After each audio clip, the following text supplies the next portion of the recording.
Hi friends, in before class we are discussing the characteristics of missions, DC missions is over. Now I want to explain the speed control of DC mission or DC motor. So already we know that the back induced EMF in this motor, in the DC motor, it works based on the Ampere's law. It works based on the Ampere's law. The Ampere's law is when the current carrying conductor is placed in the field, it experiences a mechanical force. It will experience a mechanical force. That force direction is decided by the Fleming's left hand rule. The magnetic flux indicate the forefinger indicate the magnetic flux direction. The middle finger indicate the current direction. The thumb indicate the motion of the conductor. So the conductor rotates in this direction. When the conductor rotates in the magnetic field, it cuts the magnetic flux so that the induced EMF is induced in that conductor. That induced EMF is opposite direction to the applied voltage, so that induced EMF is called the back induced EMF.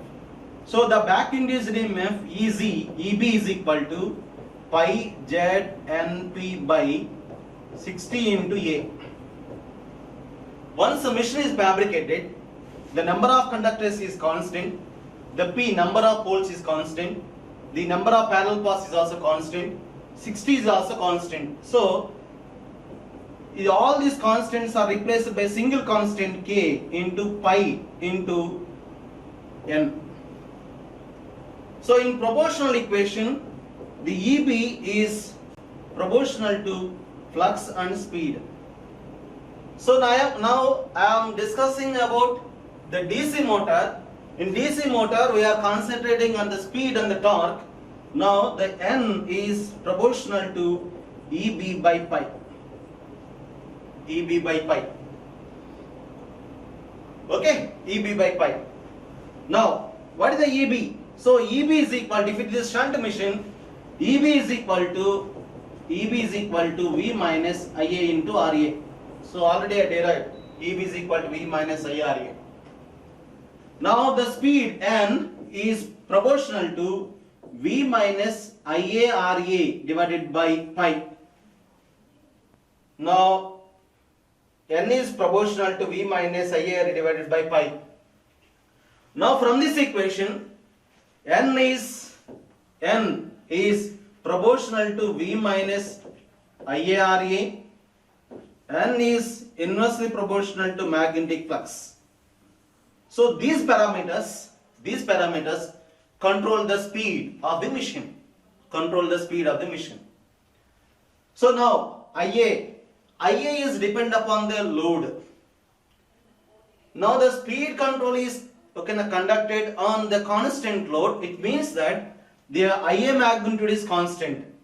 Armature resistance, if you are not add any resistance, external resistance in a series of the armature resistance is also constant. If we add external resistance, this control the speed of the machine. It controls the speed of the machine. We are adding the resistance in series with the armature, so that it is called armature resistance method. It is called armature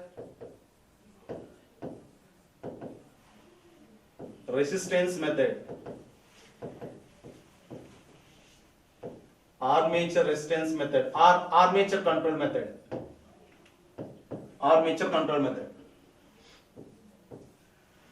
Next one is, we even vary the supply voltage also. If you vary the supply voltage, so that is invented by the Ward-Leonard. So that method is called Ward-Leonard method.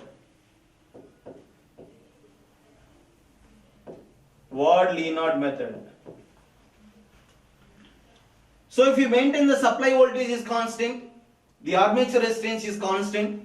Now the speed can control by varying the magnetic flux. How to control the magnetic flux? By adding the resistance in series with the field, or by providing the dividers.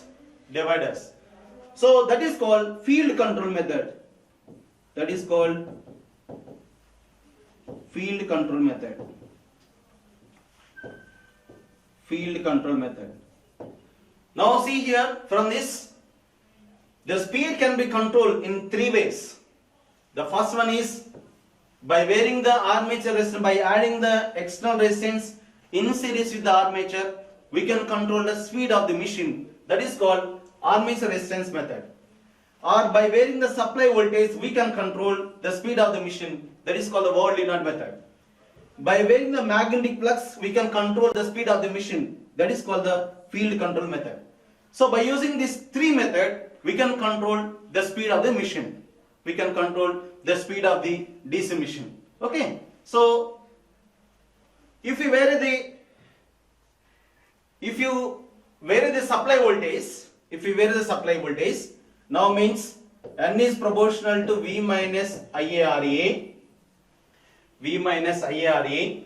Now my armature resistance RA is constant.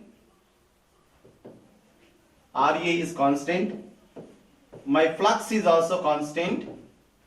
If my flux is constant, then the speed is controlled only by varying the supply voltage.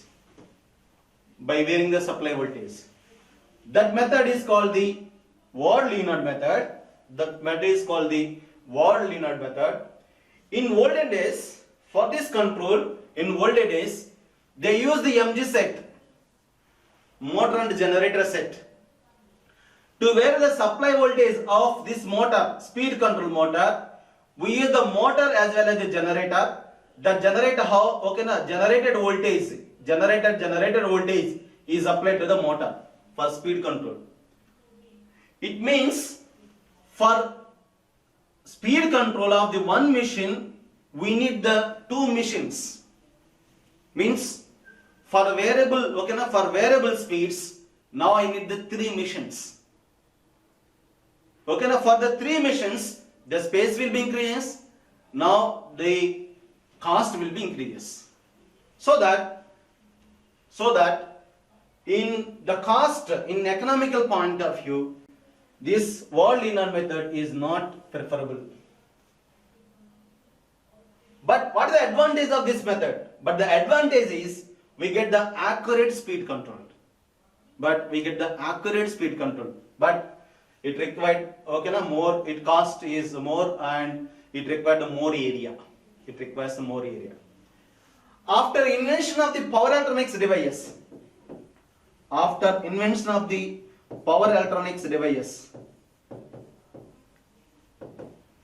we designed the number of converters. It may be choppers or it may be rectifiers. By using that, we can control or we can get the variable DC voltage. Here we get the variable DC voltage. That DC voltage is applied to this motor to which we want to control. It means the MG set is replaced by a simple converter. Now the cost will be reduced and the space requirement is also reduced. Now we are using, by using the power electronics converters, we can control the speed of the motor. We can control the speed of the meter. That is varying the supply voltage. So the another one is armature control. Armature control method means we are adding external resistance in series with the armature.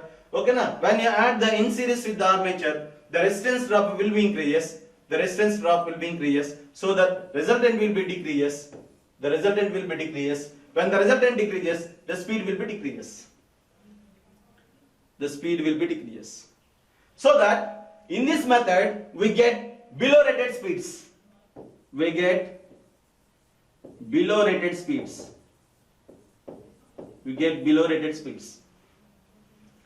Next one is field control method.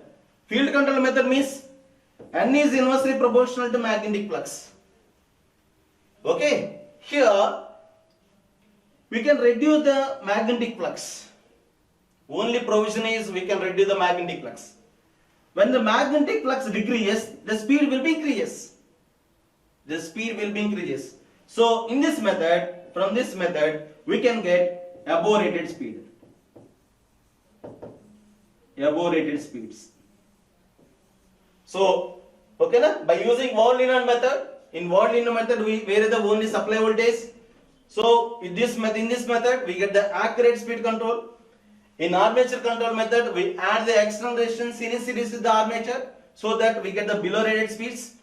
In the field control method, so we vary the magnetic flux. Okay na? There is only the possibility is we reduce the magnetic flux. If we reduce the magnetic flux, the speed will be increases. The speed will increase means we get the above rated speeds. So in this field control method,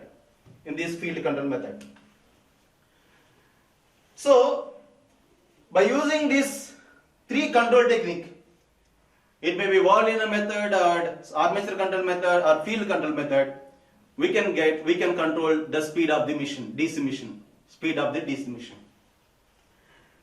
Next motor is induction motor. Why it is called induction motor? So this motor works based on the induction principle. This motor works based on the induction principle. Induction principle. So that's why this motor is called the induction motor. That's why it is called the induction motor. Okay. So before going to the in-depth of this motor, let me explain. So what is the operation? What is the working principle or what is the operation of this motor? Let us take, so I have given a three-phase supply to the stator. It produces the rotating magnetic field. So that rotating magnetic field rotates at the synchronous speed.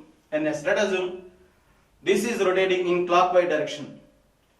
This is called the rotating magnetic field. Why it is rotating magnetic field is its magnitude is constant and its axis is rotating. That's why it is called the rotating magnetic field. Now initially the conductor is stationary. The conductor is stationary. Now the conductor is stationary. Because of the induction principle, the induced EMF is induced in that conductor. The induced EMF is induced in that conductor by using Faraday's law of electromagnetic induction. The Faraday's law states that when the conductor cuts the magnetic flux, the EMF is induced in that conductor. Means here the rotation is conductor. Conductor is rotating. Conductor is rotating. But in this induction motor, the conductor is stationary, but the magnetic flux is rotating. So I want to explain the simple example. When you are moving in the train, or when you are traveling in the train, if it is traveling with the 40 kilometers per hour, 40 kilometers per hour, with respect to us, the train is stationary. Both are stationary. If you observe the one person on the station, with respect to him, we are moving. But when you see him outside, he is moving in opposite direction to us. Means, if it is the train is moving in clockwise direction, if we observe the object which is in stationary, we think that we may feel that it is moving in anti-clockwise direction. Means, really we are moving. But objective is trees are stationary. But with respect to us, the trees are moving in opposite direction with the same velocity. Here also same, I feel the same. Now here the conductor is stationary. Okay, if we take the magnetic flux as a reference, means I am on the magnetic flux. Then with respect to the magnetic flux, the conductor is moving in opposite direction. So it is not real, it is the assumptions only. Now at that time, now I apply simple, Fleming's right hand rule to find the induced EMF direction of the conductor. So the right hand rule the forefinger indicate the magnetic flux direction, the thumb indicate the motion of the conductor, the middle finger indicate the induced EMF direction of the conductor. Now, this is the magnetic flux direction, the thumb indicate the motion of the conductor, this induced EMF is toward the observer. So, this is the direction. This is the direction. So now the current carrying conductor, is placed in the magnetic field. So we don't bother about this speed. So it is not the real speed. So with respect to the magnetic flux, it is moving, but it is not the real speed or real direction of the rotation. Now, when the current carrying conductor is placed in magnetic field, definitely it will experience a mechanical force. That mechanical force direction is decided by the Fleming's left hand rule. The forefinger indicate the magnetic flux direction, the middle finger indicate the current direction, the thumb indicate the motion of the conductor. Now the conductor rotates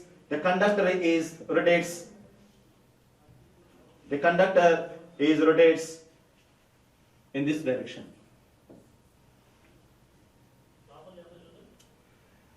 So it means if the rotating magnetic field direction is in clockwise, now the conductor is also rotated in the clockwise direction, means the rotor is also rotated in the same direction.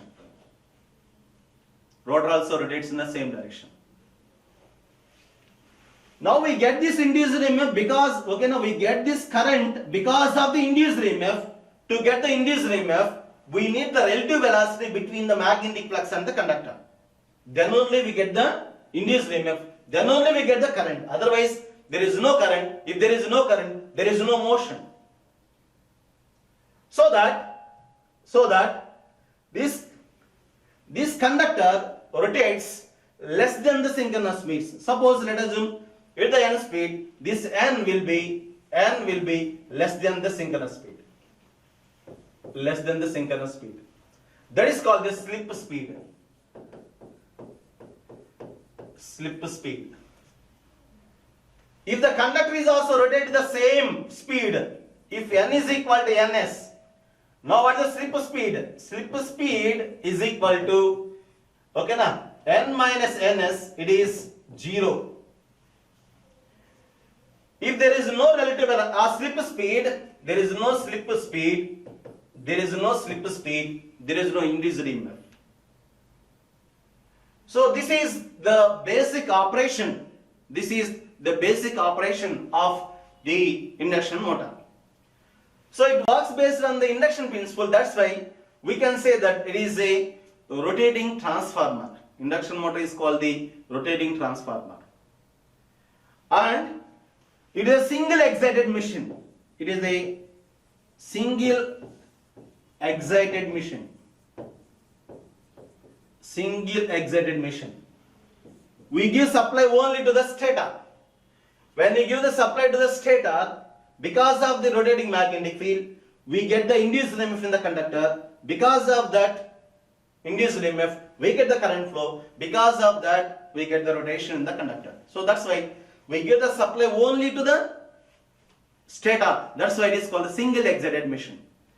If we take the DC machine, we give the supply to the armature. We give the supply to the armature, and also we give the supply to the field winding, both. That's why it is called double excited machine. It is double excited machine. But you have the number of doubts.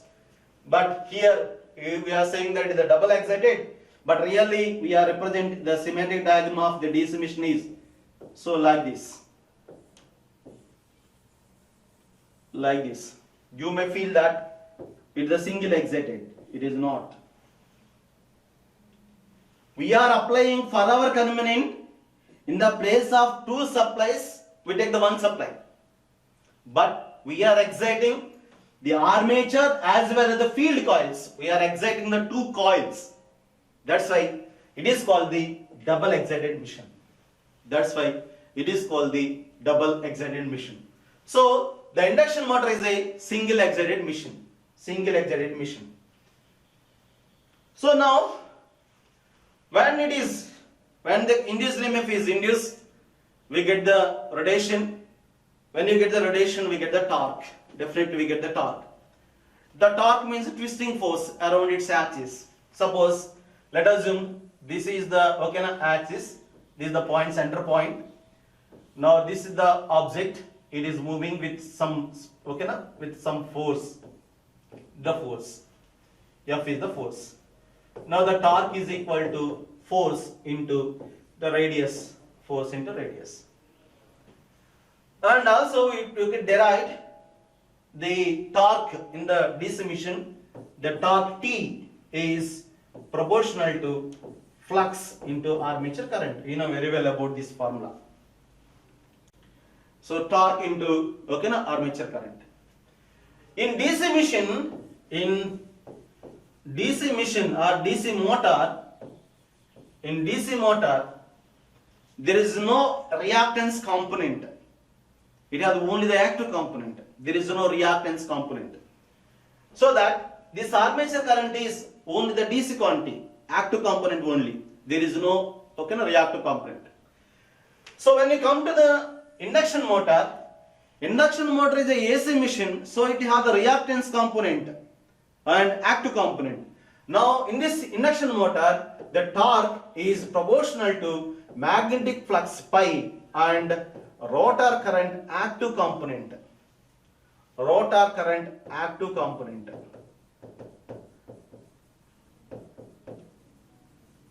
Rotor current active component. Now what is the rotor circuit? Now simple. The rotor circuit means it has the resistance and it has the reactance. Resistance and reactance. Now the induced EMF E is S into E2 is the induced EMF. R2 is the rotor resistance. J SX2 is the rotor reactance. It is short circuited. Now what is the rotor current? I2 or IR2 or IR. So simple, IR is equal to SE2 divided by Z. Z means square root of resistance square plus reactance square. Now R2 square plus SX2 whole square. Now when the magnetic flux increases, the induced EMF will increase. So now the flux is, if the flux increases, the induced EMF is also increases, E2 magnitude is increases, so that this flux is replaced by E2. Now then the torque T is proportional to S into E2 square into E2 square divided by square root of R2 square plus SX2 whole square. Now we consider the magnetic flux and R2 and active component is cos pi. What the cos pi? For this circuit, cos pi is equal to resistance R2 divided by the total impedance. Total impedance means R2 square plus SX2 whole square. R2 square plus SX2 whole square. Now then, what is the torque? Torque T. Now the proportional is replaced by one constant K into flux E2 into current SE2 divided by square root of R2 square plus SX2 whole square into cos pi means R2 divided by square root of R2 square plus SX2 whole square. Now it will be K into S into E2 square into R2 divided by R2 square plus SX2 whole square. So this is the torque equation. So later, now here see, now we take the DC machine torque equation. that is torque is proportional to flux into armature current. Now in the DC there is no reactance component, but in the induction motor we consider only the active component, so that the torque in the DC induction motor, T is proportional to magnetic flux pi into rotor current active component. Now I find the rotor current. Rotor current means this is the current, rotor current. Now the voltage S into E2 divided by the impedance, S into E2 divided by impedance R2 square, root of R2 square plus Sx2 whole square. Here if we increase the magnetic flux, the induced EMF value is also increases, so that the magnetic flux is proportional to E2. It means the magnetic flux is replaced by E2, the induced EMF, rotor induced EMF E2. Later I find the cos pi 2. Cos pi 2 is R2 divided by root of R2 square plus Sx2 whole square. Now I substitute all the parameters in the torque. This proportional is replaced by simply constant K. Now K into SC2 square into R2 divided by R2 square plus Sx2 whole square. Later I want to find the condition for maximum torque. Condition for maximum torque. So the condition for maximum torque is determined by derivating the torque with respect to one slip, one parameter, that is the slip, and it is equated to 0. From that we find the condition. Now I differentiate the torque T with respect to the slip, and it should be equated to 0 to find the condition to condition the maximum torque.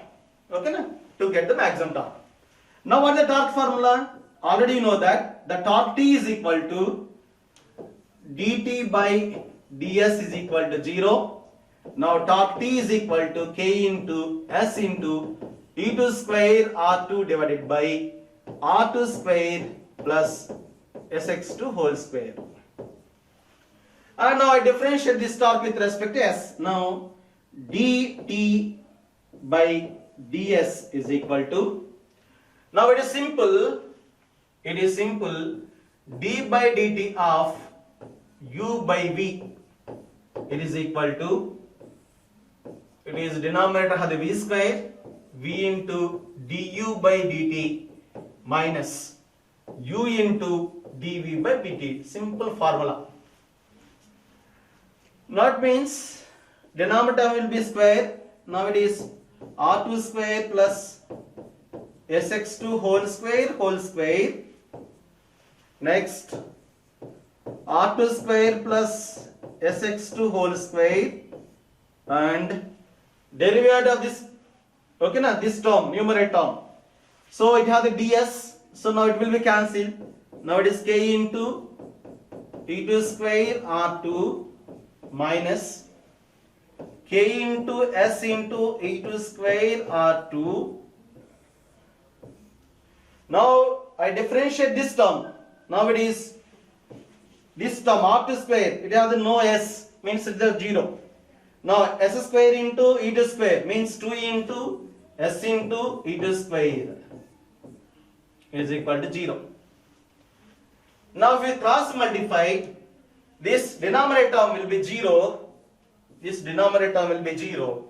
Now it will be R2 square plus Sx2 whole square into K E2 square R2 minus Ks into E2 square into R2 into 2s into x2 square is equal to 0. Now then, what the simplification? After simplification, what happened? Now, now it is R2 square plus S square x2 square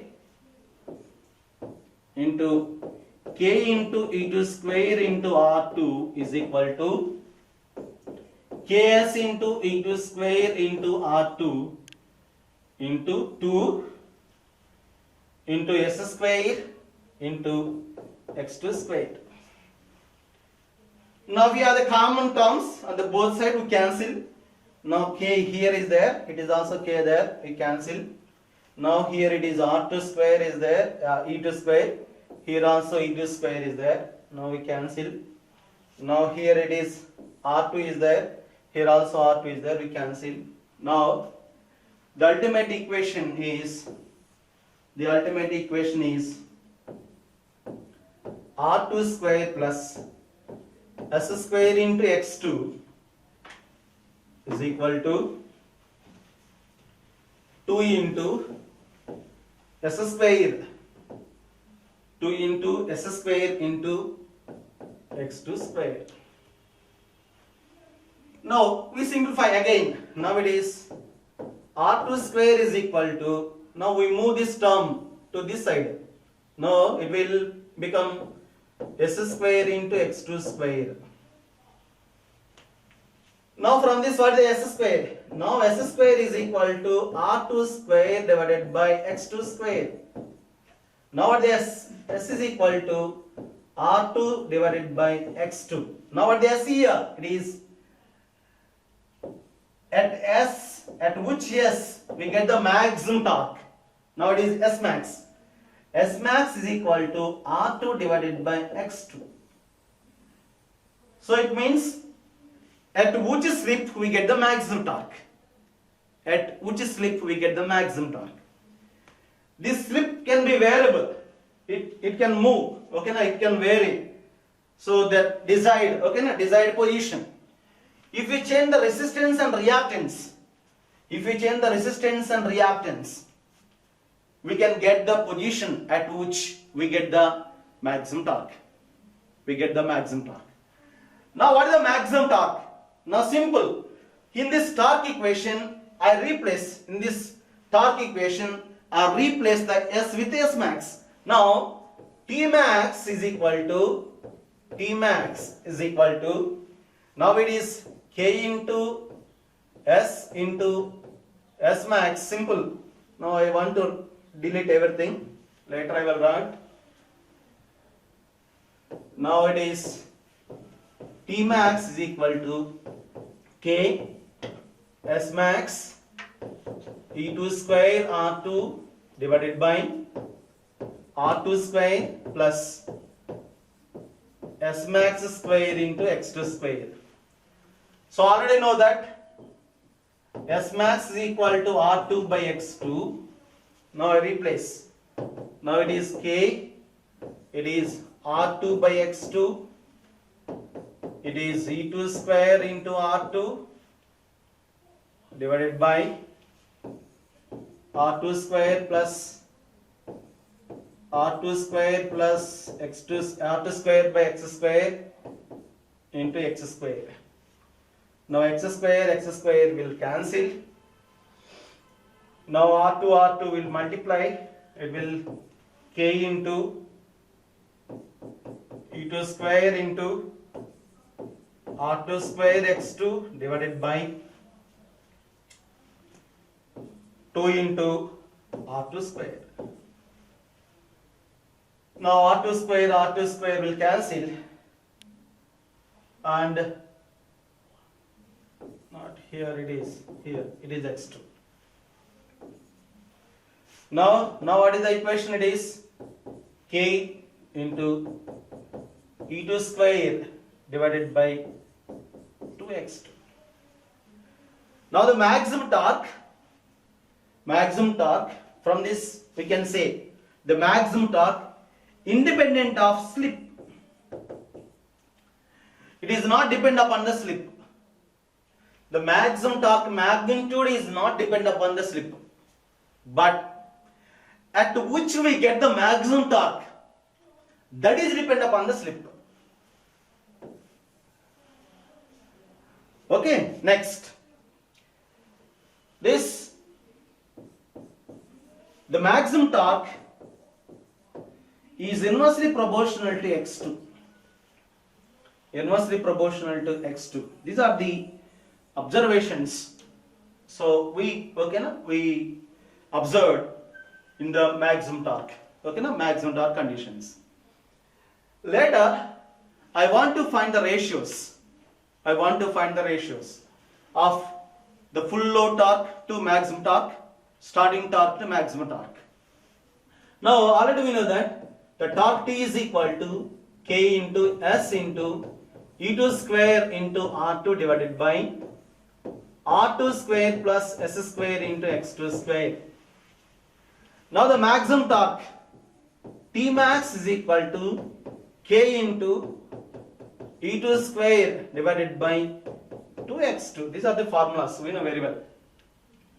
So from this, okay, now we find the ratios. Now it is T starting divided by T max or T full load divided by T max. Any one we can calculate. So let me calculate the full load. From that we can derive the starting. Now we find the ratios, simple ratios.